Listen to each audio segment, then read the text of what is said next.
Welcome to The Explainer. Today we're diving into a story that starts like something straight out of a thriller, a murder in the Vatican.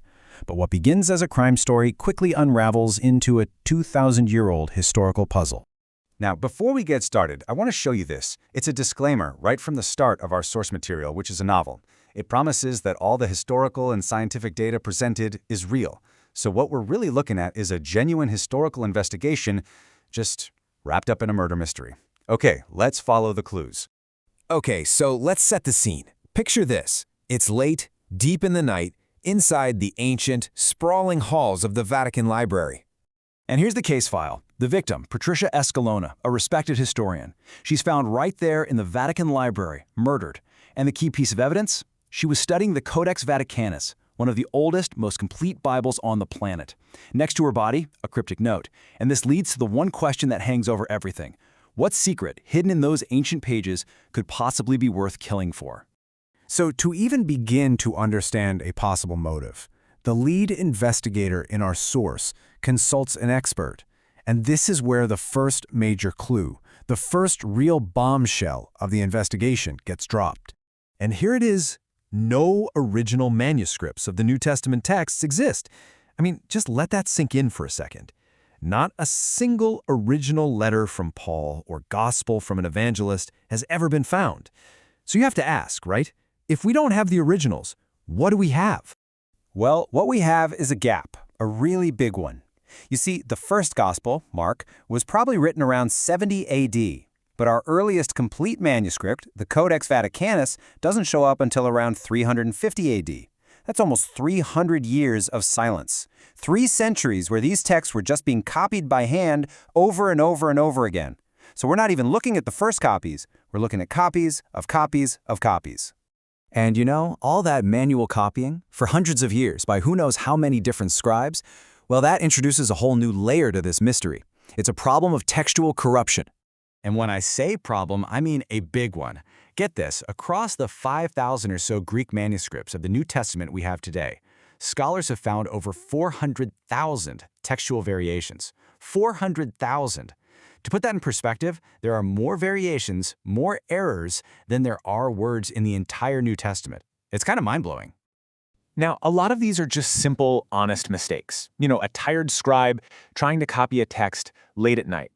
For example, in our source, they point out a place where a scribe copying the Codex Vaticanus just skipped a line. A whole line just vanished from a prayer. A huge change, but accidental. The thing is, though, not all the changes were accidents. And this is where it gets really interesting. The expert in the story explains that some scribes, well, they weren't just making mistakes. They were deliberately changing the text, altering words, adding sentences, all to make the text better support their own particular beliefs. And that, right there, adds a whole new dimension to our murder investigation. So, okay, we have no originals. We have hundreds of thousands of errors, some accidental, some deliberate. So how on earth can anyone figure out what these texts originally said? It seems impossible, right? Well, not quite. This is where historians become detectives of the past. They have a specific toolkit for this, a method called textual criticism. And this is their toolkit. It's a set of 5 criteria they use to sift through the evidence. They look at things like, how old is the manuscript? The older, the better usually. Is the story found in a bunch of different sources or just one? They even use something called the criterion of embarrassment. Basically, if a story's kind of awkward for the early church, it's probably true, because why would they make that up? It's a really methodical process for sorting out what's original from what was added later. So, to show just how powerful this detective work can be, our source material applies this toolkit to one of the most famous, most beloved stories in the entire New Testament.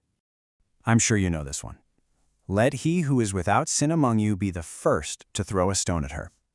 It's from the story of the woman caught in adultery. I mean, it's a foundational story about forgiveness, about mercy. It's absolutely iconic. But what if that whole story was a later invention? Because that's exactly what the expert in our source says. When historians apply their detective toolkit to this story, they find something shocking. The entire passage, it's just not there. It's completely absent from all the oldest and most reliable manuscripts. It's considered a later addition, a fabrication basically, woven into the Gospel of John by a scribe, probably centuries after it was first written. And you can see why, right? It's a powerful story, it teaches a beautiful lesson, but according to the manuscript evidence, it wasn't part of the original Gospel of John. And all of this is what brings us right back to that cold room in the Vatican Library and to the murdered historian Patricia Escalona. Because now the investigators are thinking, if a famous, beloved story like that one could just be added to the Bible, well, what else was added? And more importantly, what might have been taken out? You see, the theory is that Patricia Escalona wasn't just looking at minor scribal errors. She was on the verge of discovering a much, much bigger alteration in the Codex Vaticanus, a secret that someone was willing to kill to protect. So the whole story frames this incredible historical detective work as a literal life-or-death search for the truth.